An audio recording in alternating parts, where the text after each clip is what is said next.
Good afternoon, everybody, and welcome to another session of the European Humanitarian Forum. Thank you for joining us here in the room in Brussels, as well as online.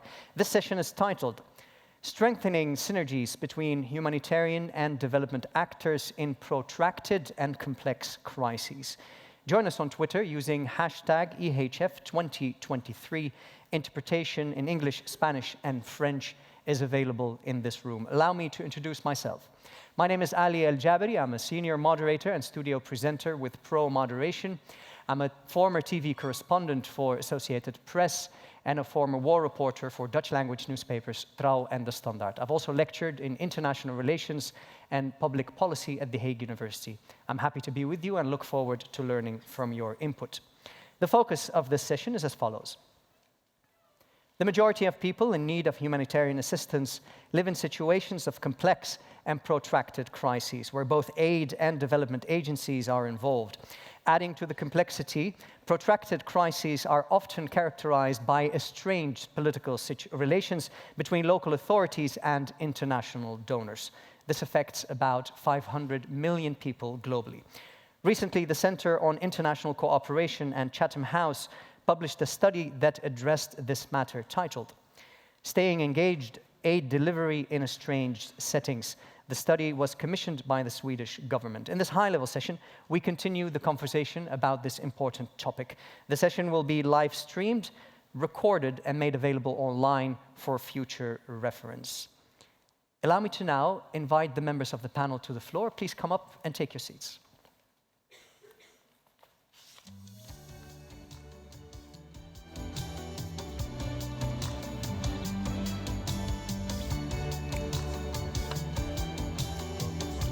She'll sit here.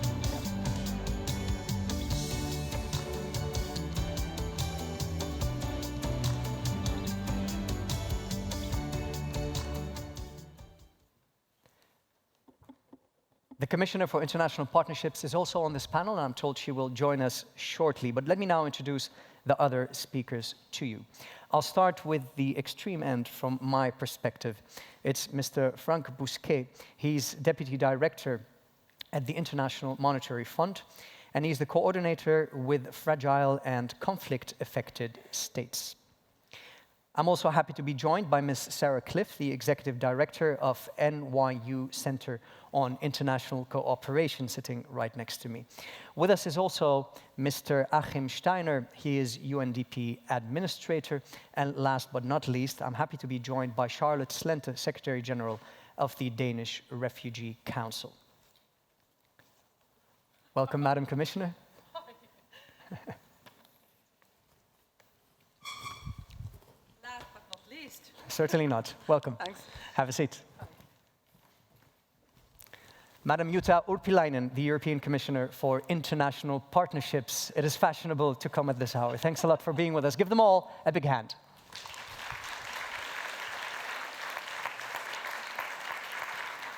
The setup of our session is rather simple. I have a round of questions to the speakers, one per speaker. They will respond, and I'm very happy that they have promised to keep their statements to 6 minutes per person. I thank you for your generosity and your collaboration on my time management. This is in the interest of having some space for interaction with the room. Let me start with my first question, which is for Sarah Cliff.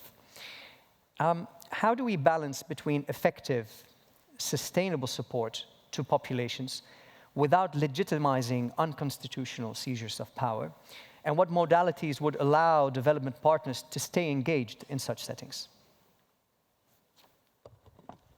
Thank you so much, Ali, and it's a pleasure and an honor to be here with this panel. So, as Ali said in introduction, this session is about situations of both humanitarian and development crisis, where relations between national authorities and donors are estranged due to coups d'etats, unconstitutional changes, contested elections, and sanctions.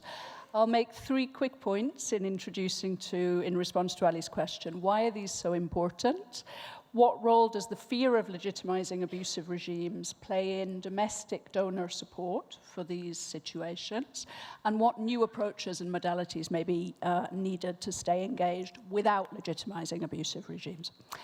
Why are they most important? For most of my career, these countries, coups d'etats, unconstitutional changes, etc., were 1 or 2 a year, but they are now 50% of the entire population of fragile states. So the first point here, I think, is just scale, that we can no longer treat these as the exception.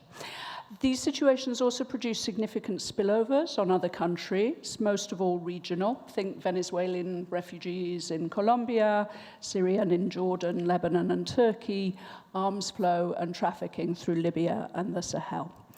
These situations are at the forefront of geopolitical contestation.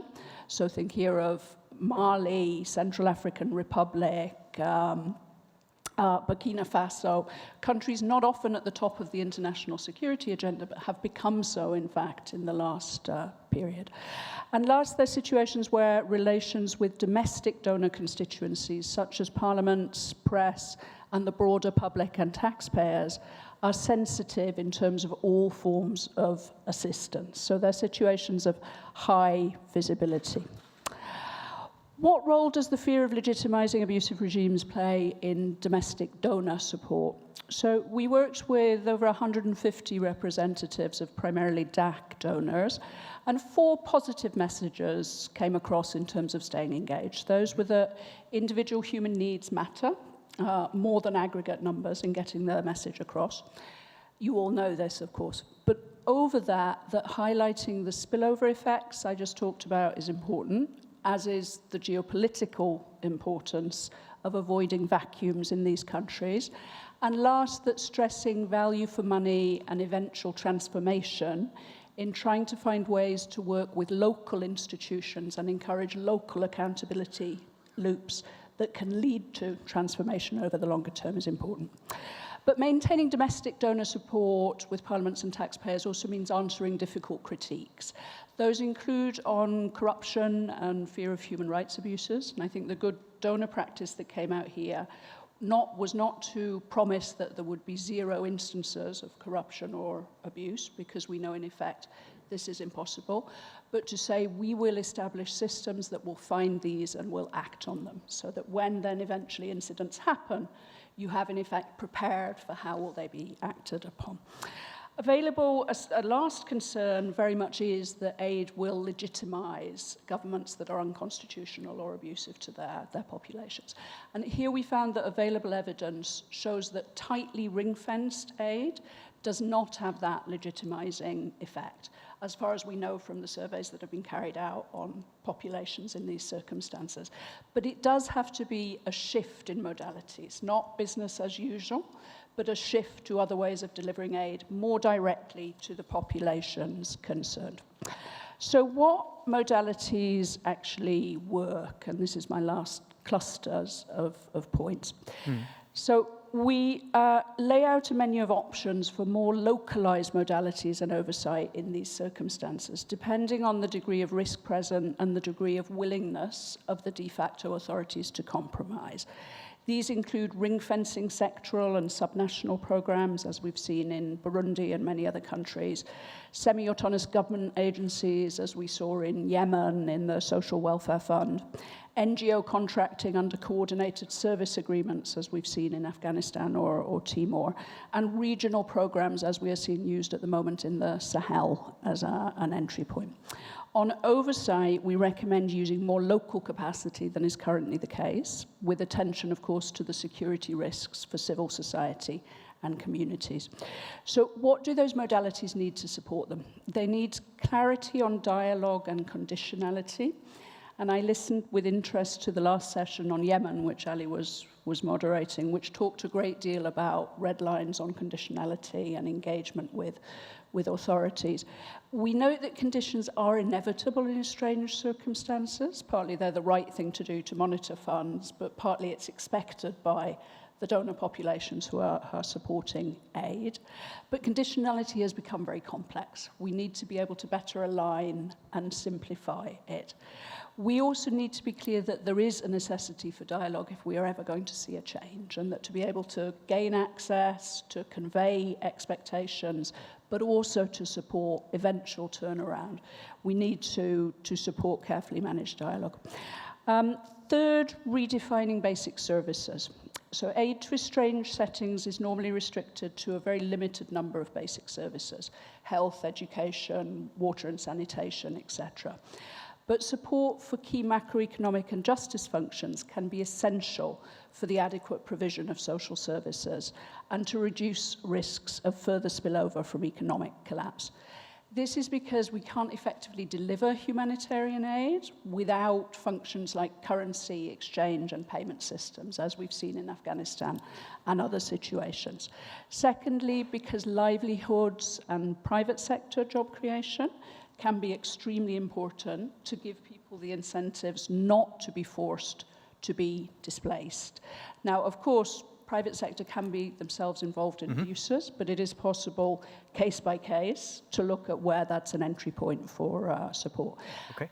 And last, and I'll finish here, it's necessary to prevent further spillovers to have some engagement with authorities on their obligations. In conclusion, a lot of what we say can be piloted on the ground, but many of the actors in the field we spoke to said that they were facing delays and churning because of a case-by-case consideration in headquarters of what to do. This is understandable because the situations are sensitive, but we think that there's possibility for laying out a menu of options to approach these situations, which then can be changed for each country in consultation with regions and others, and applied as a way to help people in the field who want to be able to act fast, but to manage the risks carefully. Let me end there, Ali. Thank you very much. Thank you very much, Ms. Cliff. We were practicing some applause. Let's apply some of that.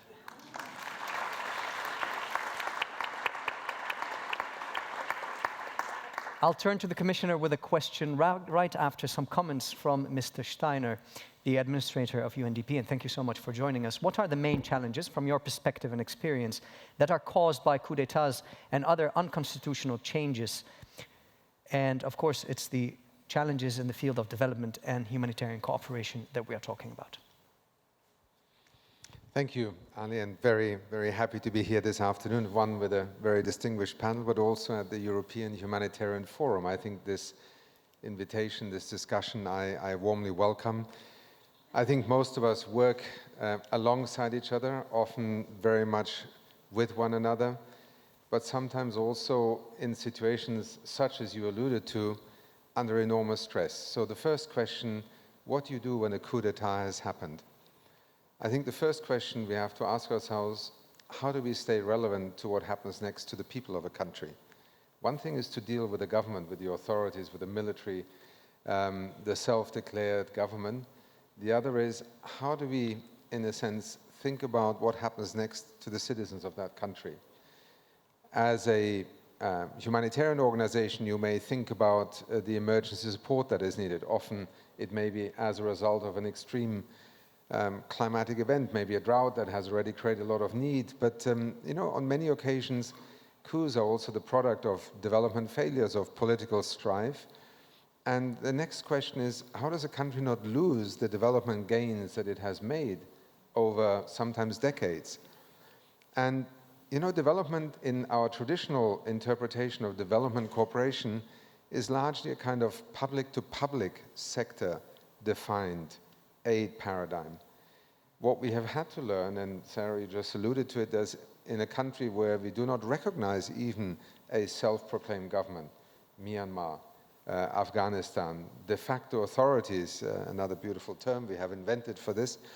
The first question on day one after the coup is not how do I get an appointment with the president, it's how do I maintain my ability to use all the means that are available to me to help people get through this period, which very often is a period of enormous uncertainty, grave disruption, sometimes utter political chaos, including on the streets, disruptions of supply chains, right down to there's not enough food, there is no petrol at the petrol stations, and so on.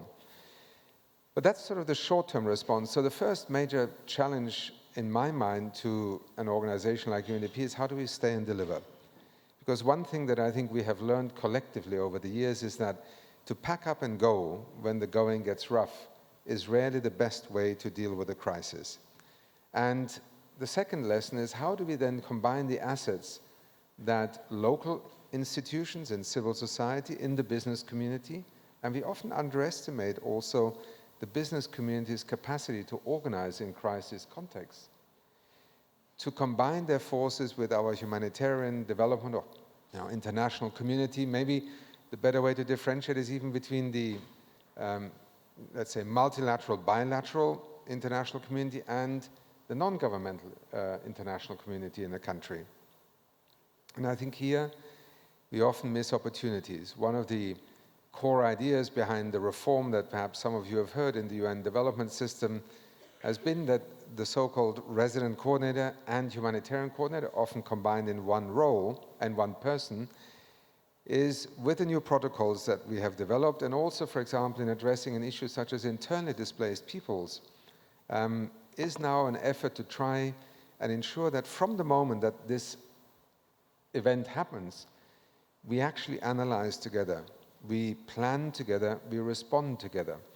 I am not a great fan of trying to differentiate in our ability to be relevant to people in a country in saying, you know, the first 6 months is humanitarian, then maybe it's development or maybe it's peace building.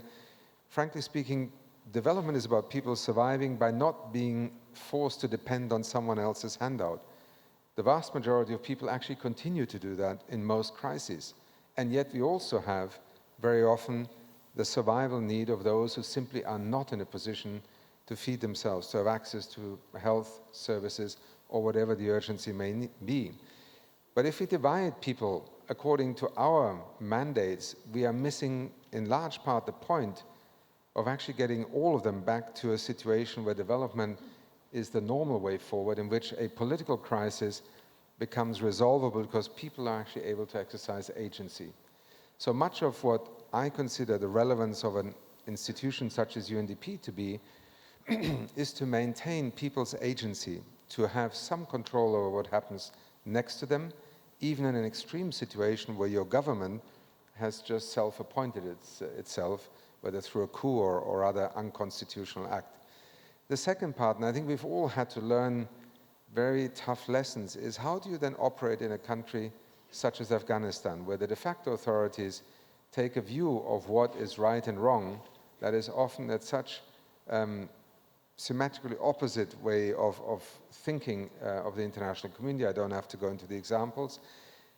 I think there we learn to work as an international community aligned with where people are able to still exercise some degree of choice about what happens next. And this is why I have argued deeply out of conviction that for UNDP, the day after the de facto authorities moved into Kabul, we had prepared for a whole year not to be an institution that would pack up and leave the country on the next day. And I'm very proud that whether it is there or whether it is in Myanmar, in some of the most complex settings that we all work in, that in fact we maintain a view that ultimately the way out of such a crisis will always have a great deal to do with development, which is about how people survive, how they earn their livelihoods, where they get their food from, their electricity, their energy. Those are questions that do not become more or less relevant depending on who is in the presidential palace. And I think this is perhaps the starting point for our common planning, response, and deployment with very different instruments. Thank you very much.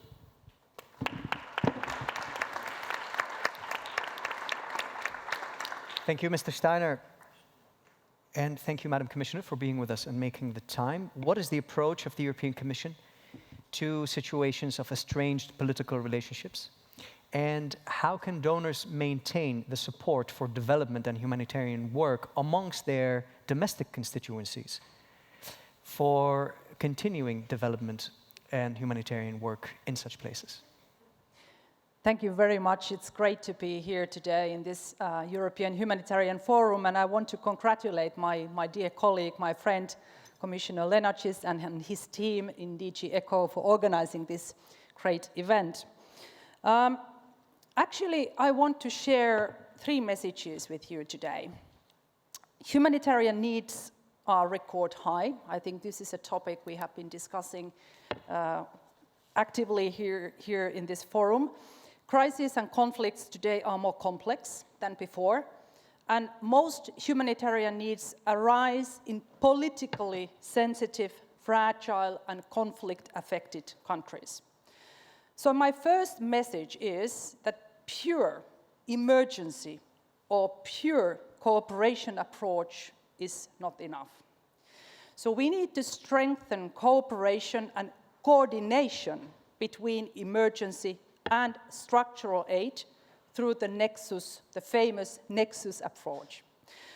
Provide basic needs support to the most vulnerable, those facing security threats, or where the state is not present. As public donors, we are not only faced with questions on how to deliver for people in need on the ground, which Achim was perfectly explaining, but we have also a responsibility to our citizens. For instance, here in Europe, we have to be able to show and ensure that our work really has an impact on the ground. While humanitarian aid is based on international humanitarian law, development support or basic needs assistance is a political decision for which we are held accountable. And actually, therefore, my second message is legitimacy. We have to be able to explain why staying engaged is the right way forward.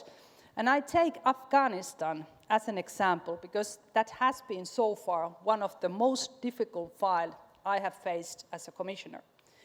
While politically challenging, we decided to stay engaged in Afghanistan to support those most are at risk, so basically women and girls.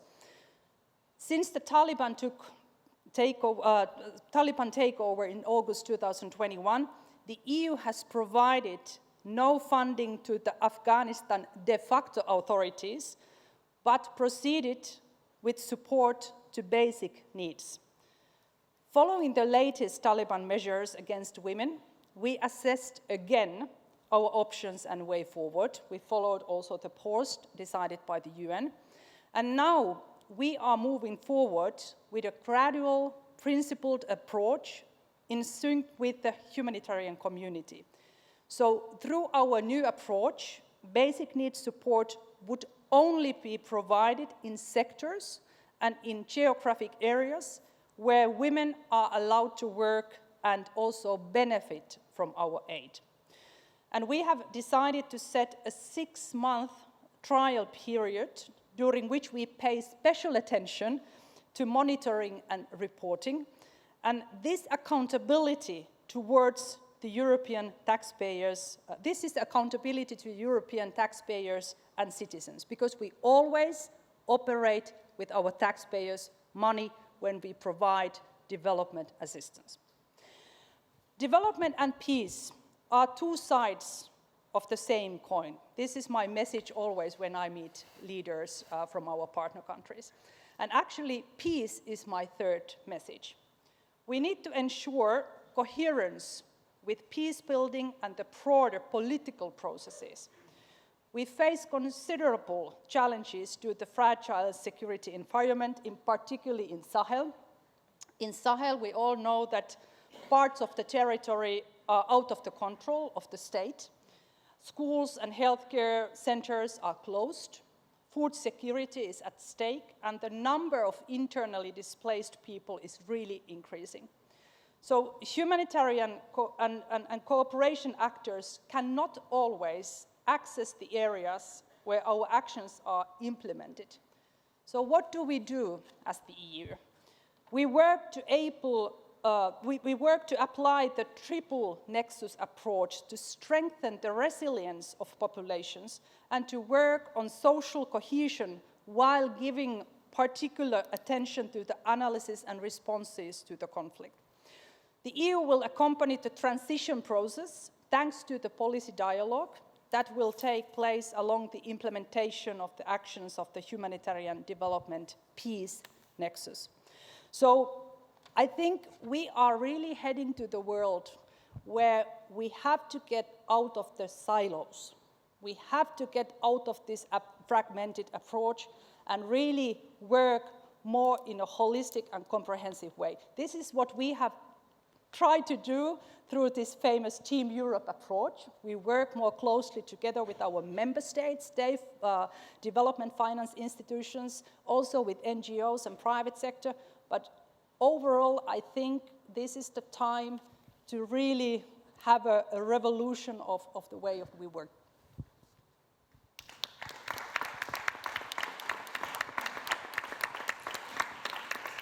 Thank you very much, Madam Commissioner. Indeed, we look forward to the ongoing revolution. Turning to Mr. Bousquet, a reference was already made to payment systems, to exchange of currency, which is very vital for the stability of any region, really. And this is very much, of course, the area of the International Monetary Fund. The IMF recently adopted a new strategy for fragile and conflict-affected settings. Could you tell us more about your approach and your contribution to this holistic approach that the Commissioner just mentioned? We fully agree. Great. So in more details, no, I think it's great. And actually, Commissioner engaged with our Managing Director a few hours ago, showing this partnership. First, super happy to be here. There are not many international financial institutions or multilateral development banks. I feel a little bit alone, but actually very happy to be here. And I'm going to tell you why. Precisely because of this point that Hakim mentioned, it's not about sequencing support. That doesn't make any sense. It's okay on the paper, but actually when you are looking at a crisis, when you are dealing with a refugee crisis, when you're looking with famine, food security, people, they really don't care to know who is humanitarian, who is development, who is peace. They want support. So I think it's very important to start with the issue and not, which is for me the most important, what is the issue and how we can collectively solve it. Now, let me step back, if I may, before going into the very difficult situation, which is of the Sarah's report, which is to say, what do you do in these situations of military coup, very difficult to be engaged. That's one part. But let's not forget that the biggest part is actually to make sure that we focus as development actors or international financial institutions in terms of building institutions, building resilience to shocks, so that we don't go into this crisis and conflict situation. So let's make sure that we position in the debate. Very important, by the way, when you are looking at fragile conflict-affected states that are being impacted significantly, COVID, Russian invasion of Ukraine, looking at all the impact on the food and security. Basically, they are the most impacted economies, and therefore it's very important for the international community to step up efforts significantly, not only to help those people, that's where, by the way, poverty is increasing, but also because of the risk of spillover. So one key message, let's make sure, as international community, we step up our effort supporting those countries because the risk of divergence is significant. Secondly, it means also supporting those that are at the forefront, humanitarian actors. So that's the IMF talking. It's about saying, recognizing, let's be very humble and be clear. You have the country who are in driving seats, you have humanitarian actors, they need support. When you look at 100 million people that are forcibly displaced, IDP, refugee, when you look at food security crisis, this requires funding. Very important to support organizations at this stage. When I was hearing the funding gap yesterday, but also knowing that we have 300 million people that are actually in financial emergency, financial needs, this is significant. So second message is, let's make sure that we provide the support to all these humanitarian actors. The third point is to try to see, okay, fine, when you have a crisis, conflict situation, we understand the role of humanitarian actors. We definitely understand the role of peace actors. There was a lot of call yesterday about stepping up the support on conflict resolution, peace building, which is critical. So what are the role of development actors or financial institutions like the IMF? And I think here we have to be, first, with all humility, recognize that the role obviously is not the same than those that are in the forefront and recognizing what is being done, but there is an important role. Why? because you want to avoid a total collapse of the state. You want to maintain some core operational capacity of those macroeconomic functions. Because if you don't have, if you have two currencies, if you have forex trade restrictions, if you have obviously private sector not being able to provide basic services, this is going to impact the capacity to reach those most vulnerable members. Now, doing so, we have to be very careful. And I think that's the whole point about doing no harm, having a conflict-sensitive approach, and that's why the partnership with humanitarian actors is so important. At the IMF, we are scaling up our support for those most vulnerable members because we believe they need more support than ever.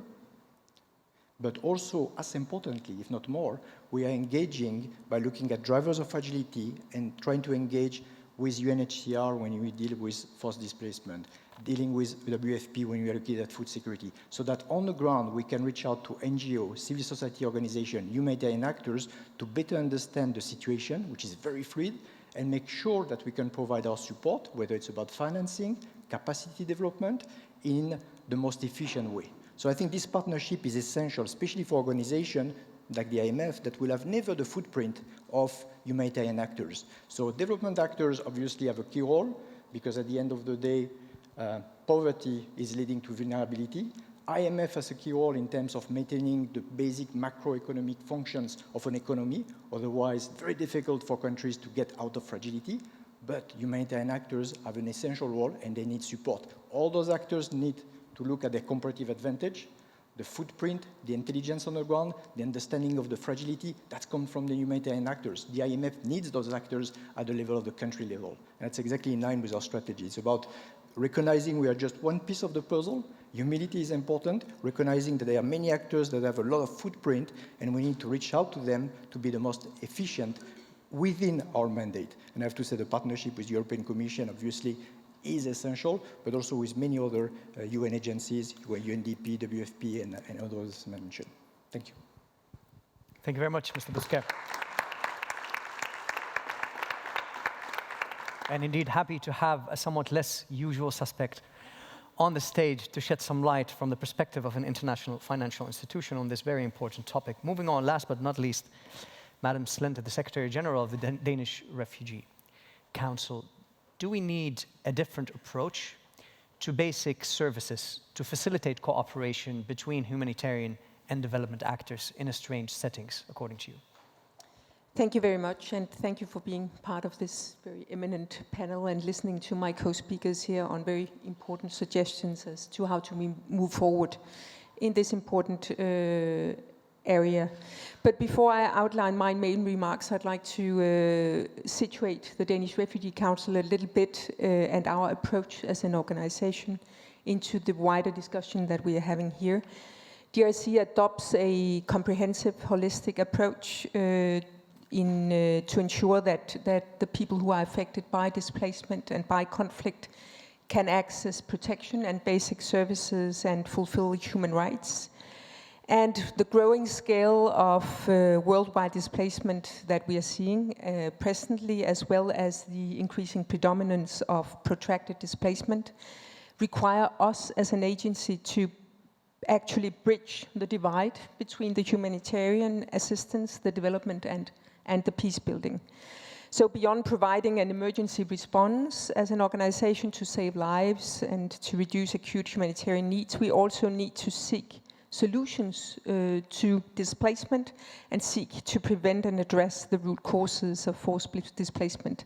So basically we work across all this entire spectrum as an organization.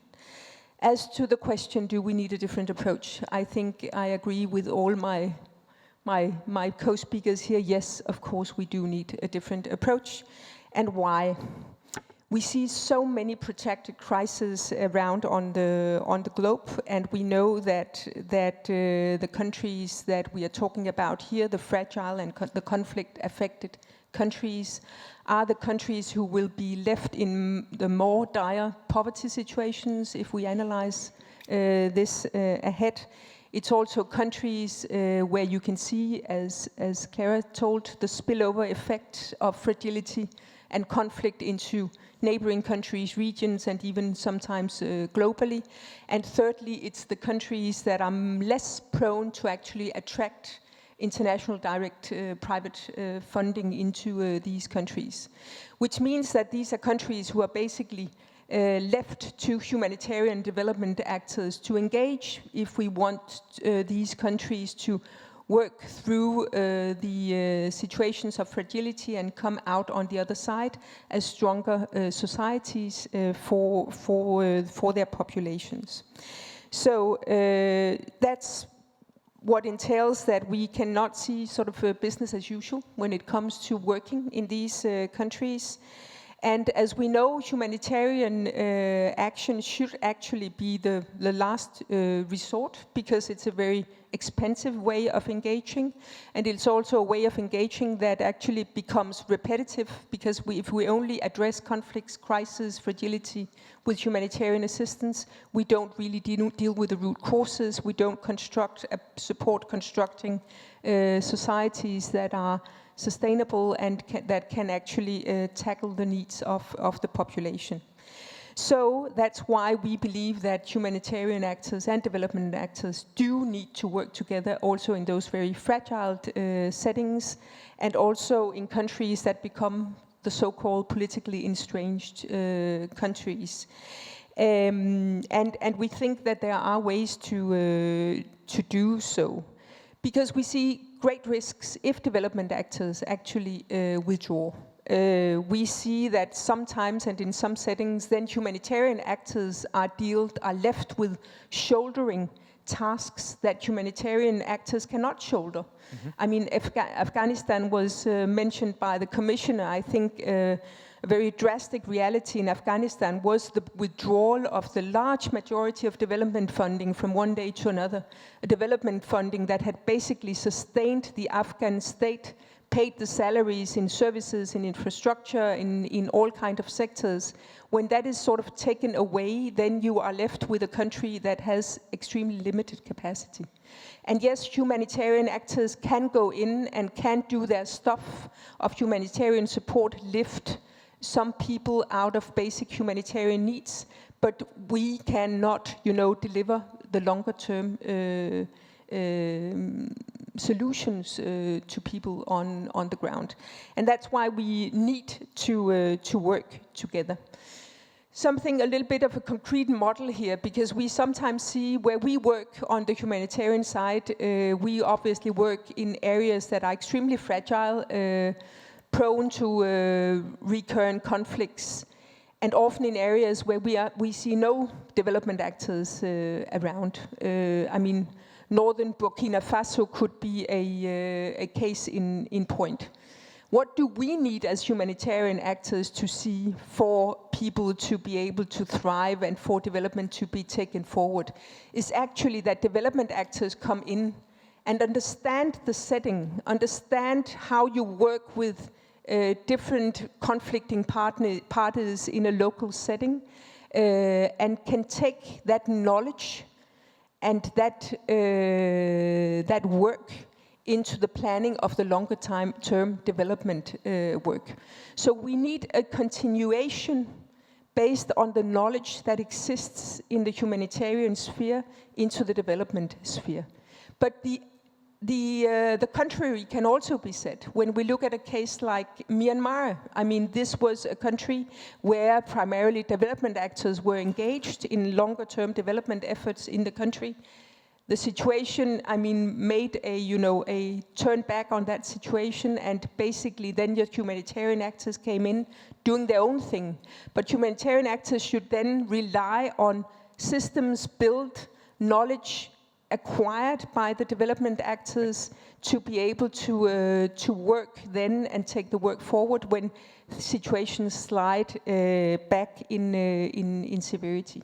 So we need, the concrete question here is, yes, we do need to work very, very closely together, and we need to find a way of doing so. And I also believe that the way to do it is to go to the community level. It's to go to the level where we are accountable directly to the people that we serve, so that we are in a situation where actually engagement does not equal necessarily recognition of a national government, but you work on accountability to the people and finding ways to do that on the ground. And I think that is extremely important, working in these fragile settings. Thank you. Thank you very much. Let us now turn to the room. If you are in the room, we encourage you to participate by raising your hand, and a microphone will be there ASAP. If you are not on site, but following us online, you will need Slido to contribute your questions.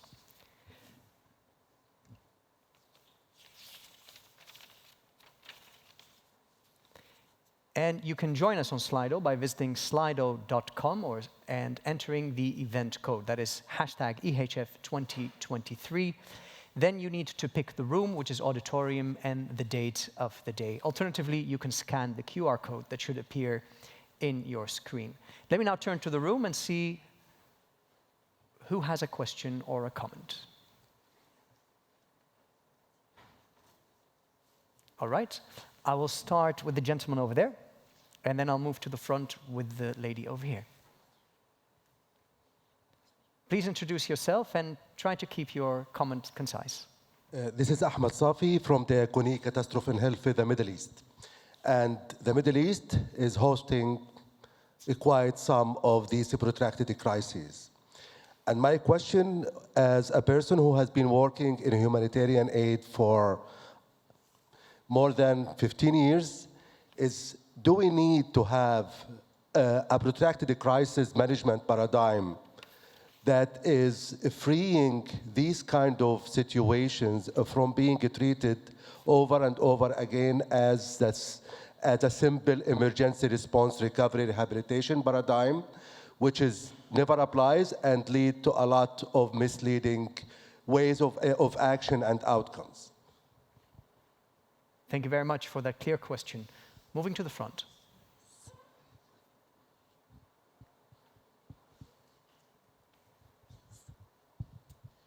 Thank you. My name is Josephine. I'm the Secretary General of the Swedish Global Humanitarian Foundation, LM International. And my question concerns Nexus funding for Nexus programming, because clearly if local and international humanitarian actors are to transform and to work more long-term to build resilience, there is capacity needs clearly out there. And in order to fulfill those and to transform into constructive agriculture, creation of green jobs, transformation and integration of local market, there needs to be Nexus funding. And we know today there is a lack of humanitarian funding in itself based on needs fulfillment.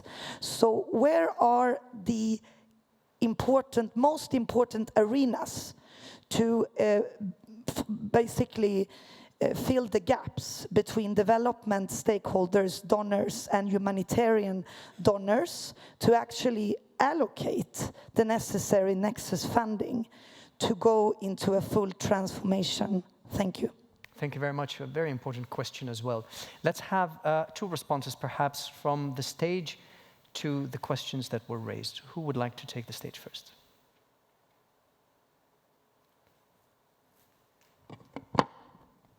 I can take the questions that came up on Nexus examples. So I think some of the good examples that we have on this are in Yemen, for instance. You have a really deep partnership between development and humanitarian actors using an institution that existed in the state, the Social Welfare Fund, and that works both sides of the conflict. In Myanmar, which Achim mentioned earlier on, where in fact the UN played an absolutely crucial role in using what was seen as development and humanitarian issues, global public health, illicit trafficking, and so forth, during the previous military regime, not the current regime, as a way to actually start peace-building discussions. So I just wanted to give those two quick examples. I agree on the Nexus funding. Excellent, thank you very much. Did I see your hand go up, Madam Commissioner? Yes? Well, how do we get money or funding for Nexus? To be very honest, I don't think we get money for Nexus. I think, for me, how I understand Nexus is really to be able to coordinate our actions and funding at the country level. And this is what we have tried to do. So the European Union has chosen 6 pilot countries, and we really focus on those 6 countries. And at the country level, we really try to create this kind of a holistic and comprehensive approach where everybody is contributing to. Of course, we still have our bureaucratic structures. So I'm responsible for developing cooperation. My dear colleague Lennart is responsible for humanitarian, so DG ECHO, and our colleague HRVP Borrell is responsible for peace and political, I would say, anchor or dimension. But we worked as a team, also at the political level. So we look at that country together and we think and we take decisions together that, okay, how could we support that country in order to reach those objectives? And what the development people can do, what about the humanitarian actors, and then also the political, I would say, the diplomacy side. So for me, I mean, Nexus approach is more coordination on the ground at the country level instead of like increasing or creating a specific Nexus funding, because to be very honest, I don't think that's reality. We all know that we are suffering limited resources. We're just today, Ahim and I, we were discussing on development funding and how we see that in many donor countries, they are decreasing their funding, both to humanitarian but also to development cooperation. So I think there is no, there is no vision that we could totally increase our funding, both to humanitarian and development assistance. So that's why I think we have to find new ways to work.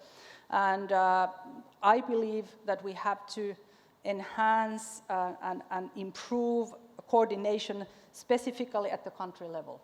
Because, I mean, that's the key. We can take decisions here in Brussels and, give instructions to our people on the ground, but there has to be ownership at the country level, and they have to find the way how they really implement the Nexus. Thank you very much, Madam Commissioner. Yes, Madam. After that question, I'll take a question from Slido. Good evening. Working? Good evening. Thank you so much for this opportunity. My name is Taiba Rahim, the president of Naikala Association, engaged in the education in rural central Afghanistan. I am among the rare remaining women-led organization in today's current situation in Afghanistan, and I just came from Afghanistan to have this privilege to be with all of you and to listen to all the excellencies, their speech and the decision maker. I have one question, very deep question. Madam Yuta, the commissioner, also mentioned a very important point that touched me a lot, is that Afghanistan is becoming today one of the biggest humanitarian support in the history, maybe, one of the. I have one question is from all of you. What is the definition of humanitarian? For me, so far, to my modest understanding and knowledge, humanitarian means emergency. 6 months is a very rapid action to save lives. 6 months, 1 year, 2 years. But in Afghanistan, the last 20 years, the international community, donors, had their biggest opportunities, not only the poorest country in the world, Afghanistan, not only to support them, but also to balance the humanitarian with the development, especially that Madam Commissioner mentioned that in order to be able, those community to cope with resilience in the current situation today. I would like to know what is humanitarian in Afghanistan. Very confusing. Everybody is very confused about the humanitarian is emergency or a long-term decades. Thank you very much. Thank you very much for that contribution. In the room, we have with us Mr. Michael Telhami, Strategic Program Advisor at ICRC Could we have a microphone get to him, please?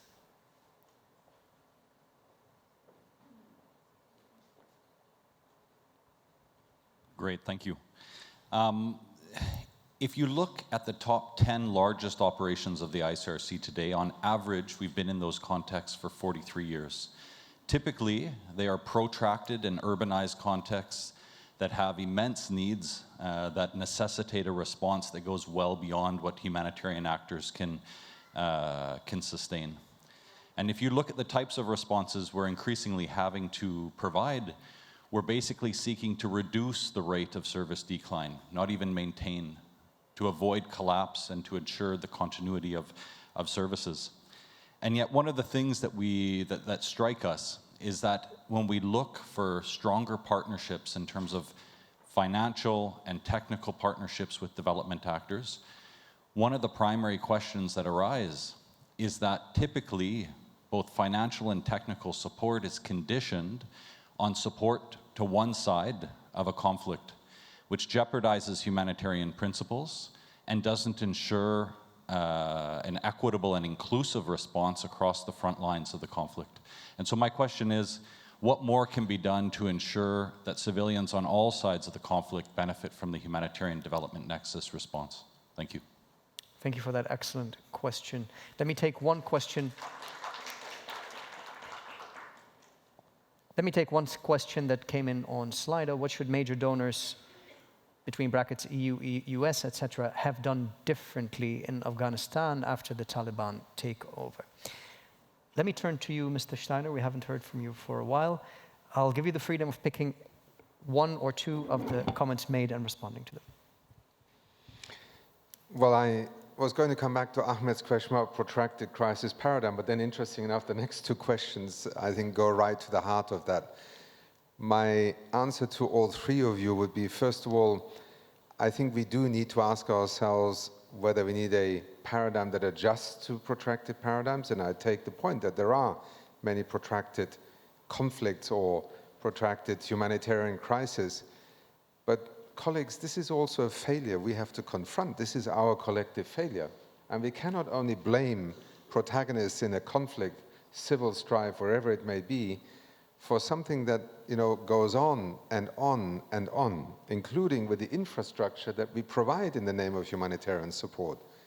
Refugee camps that continue to exist for 10, 20, 30 years, where a third generation is born to a mother who herself was born in that camp, is to me a Kafkaesque situation.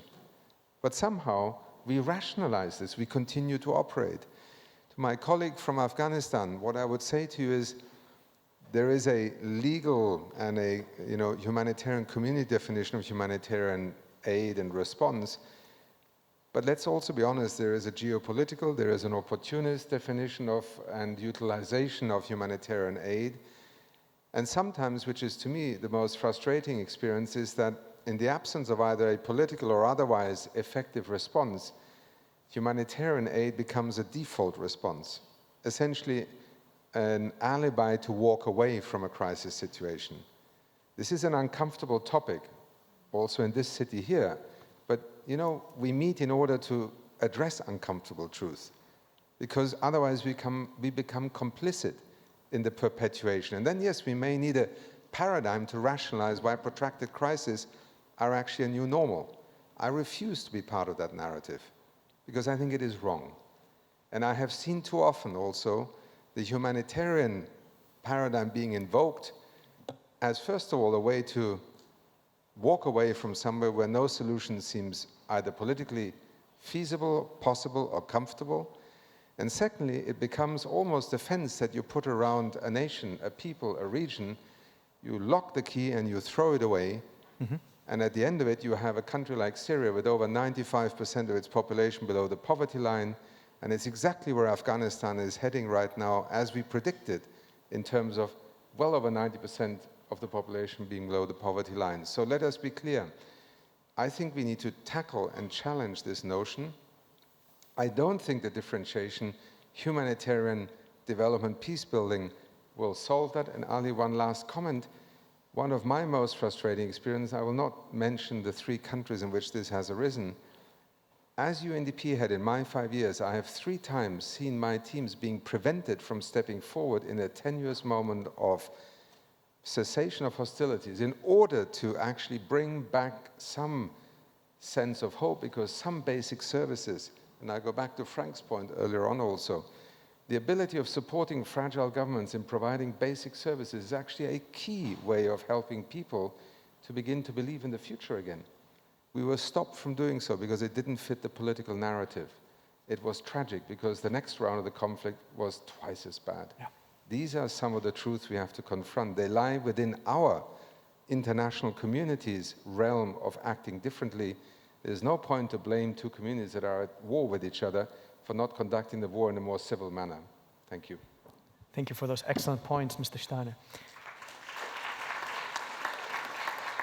Madam Salente, your brief response before I take a few more points from the room and then head to the stage to conclude. Yeah, on the issue here of protractedness and throwing away the keys, I think we need to face the reality where we understand that the countries to which any actor of the international community throws away the keys will confront us in a different way a few years down the line.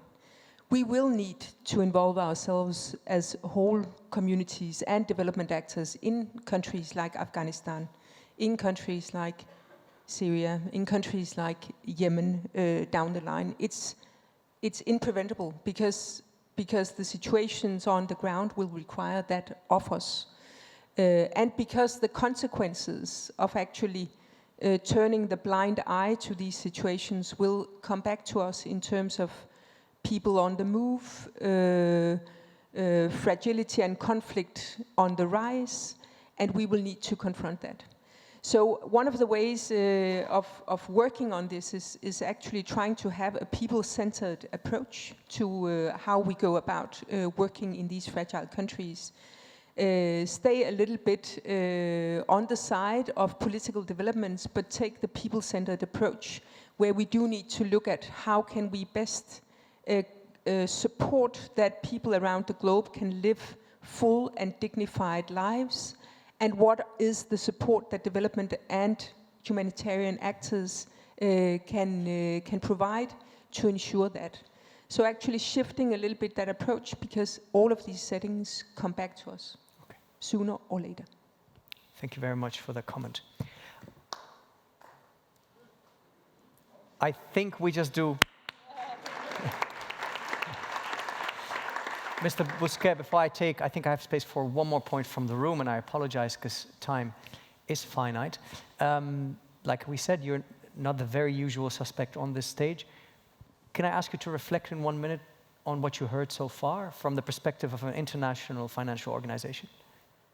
I mean, I think we have the same language in terms, for the nexus, I have to say that I have a little bit the same reaction than a commissioner. For me, the nexus should be the norm and should not be an objective that we are trying to bring some incentive. So basically, for all the actors, and when I saw some example of perfect coordination, it's where basically you had the UN system, the MDBs, the IFI, the NGOs, that are really looking at what is the issue and how collectively we can actually add our own comparative advantage to solve it. So for me, that should be the norm. That's quite important. So it shouldn't be an objective. It should be the norm. When you're looking at the notion of protracted forced displacement, when you're looking at refugees that are staying many years in Lebanon, in Jordan, and so on, that calls obviously for humanitarian aid. I was mentioning the partnership with UNHCR, but obviously, given the length of stay, it's also about development. It's about making sure that you have the right labor market policies, and therefore that's obviously a cooperation where it's needed. We are working with WFP or the World Bank for the IMF, because when you deal with food security, you want to get those actors that can provide you the best advice for social safety net, for programs to reach the most vulnerable. So the whole point every time is to say, who are the best actors that you need to turn to ensure that what you are doing is actually helping to move the needle. That's the norm. It shouldn't be an objective to move towards and to receive them. So I think on this point I was really fully in line with what I said. And at the end, I think we all talk the same language. It's about not sequencing it, but looking at the issue and trying to see it's not a question of changing the mandate or the identity of the organization. The opposite. It's trying to see an issue and from your own comparative advantage, trying to see what you can add that the other actors does not have. When you talk about macroeconomic stability, the role of the central bank, when you look at all the currencies, obviously that's where the IMF has a key role to play. It's not about providing humanitarian emergency aid, but we need this cooperation because those actors that are on the ground, they know much better than those colleagues that are in Washington, D.C., the situation. Okay. So I think, once again, this whole point about humility and partnership on the ground is, for me, the norm and should not be just an objective that we aim to achieve in a few years. Thank you very much. I've just noticed that I have less time than I was expecting, so I apologize. So I apologize to those who wished to contribute, but for whom there was not enough time, but I'm sure you will continue the conversation in other sessions and during networking. In my final 5 minutes, starting with you, Madam, and moving down the line to Mr. Bousquet, your final thoughts in 1 minute, please. Thank you, Ali. So Nexus financing, agree it should be a norm, not an objective. We shouldn't have new pots of financing. We have too many siloed pots of financing already. But we should look, I think, at where there are incentives not to cooperate because of the way our financing works. That's a reality. There was a question on what we should have done differently in Afghanistan, and I wanted to come back to the first big picture question there. I think that we should have had this discussion so that we had a menu of options in advance for what could be done in terms of dialogue and in terms of aid, so that we avoided the 8 or 9 months that were spent in churning and delaying between approaches, and we have the chance to do that now. Thank you very much, and thanks for keeping it concise. Madam Commissioner. I agree with Sarah on Afghanistan. I think I want to say only one thing regarding Afghanistan, and that's what really concerns me. We don't have common international strategy for Afghanistan, unfortunately. And no one really have a clear idea, plan, strategy for Afghanistan, let's say, for next 3 to 5 years. So midterm, neither long-term vision. And I think we are, and that's why we are in this situation, that we are purely focusing on humanitarian aid and activities. Of course, some of us are also providing this basic needs support. So what I would like to see, and I really also hope that the United Nations could take the leadership on this, that we could bring those international actors together and try to create a common strategy for that country, because I think the country really needs that. And I think that would also help us politically to explain to our voters and citizens here that, you know, why we are engaged and what we try to achieve.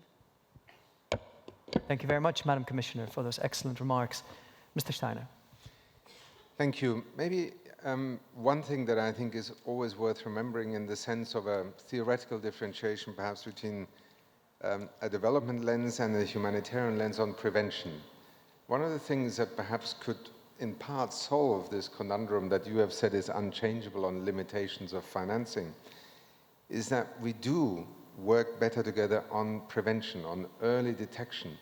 You know, we live in a world today where we can observe virtually every aspect of our daily lives, never mind every corner of the planet, with satellite imagery, with data. We are able to anticipate. And I think it is critical that we do take the indicators, whether it is through an SDG lens or otherwise, that can tell us almost with 100% accuracy that something is cooking and that we are not able to act fast enough.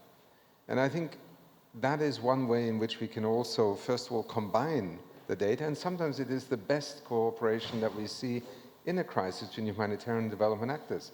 When these data sets are brought together, the signals are read, and we act with anticipatory intent. I end with an unashamedly self-serving appeal, which is right now, off the coast of Yemen, some of you will know of this oil tanker that is there. If that oil tanker breaks apart, we will have a humanitarian crisis and a situation where the damage in the Red Sea could be in the tens of billions of dollars. Right now, we have another 14 days left to find $34 million to be able to take a vessel there, take that oil off that vessel, and avoid one of the greatest pollution accidents in human history, colleagues, this is also sometimes where the humanitarian community is so much better at alerting the public to an opportunity to prevent a crisis. Thank you. Thank you, sir. Your last brief comment, Madam Slenter. Thank you very much.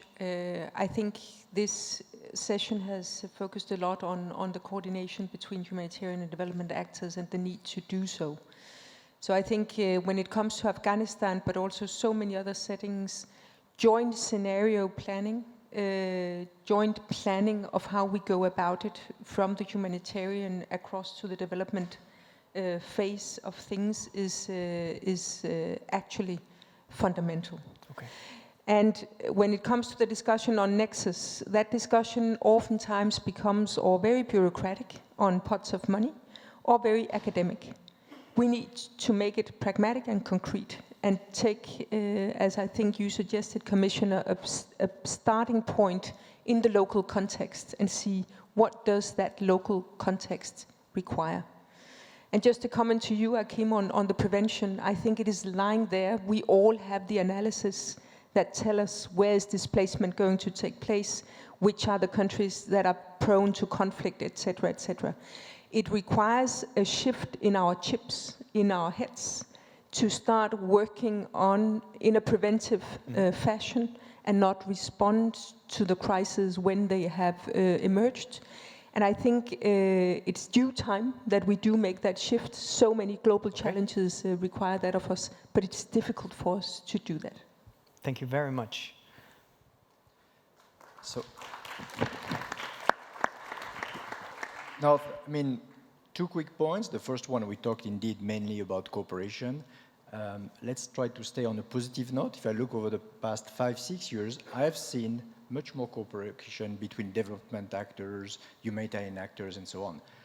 If you had the World Bank invited here, they could actually relate that the World Bank group is actually more and more increasingly engaging in this type of situation in Afghanistan, in Somalia, in South Sudan, in Yemen, either directly or engaging with UN agencies, ICRC and others. This is not something that you had necessarily 10 years ago. So first, let's try to also to acknowledge, but as I said, the objective it becomes the norm and not the exception, because we do realize the importance of all those actors working at the country level together.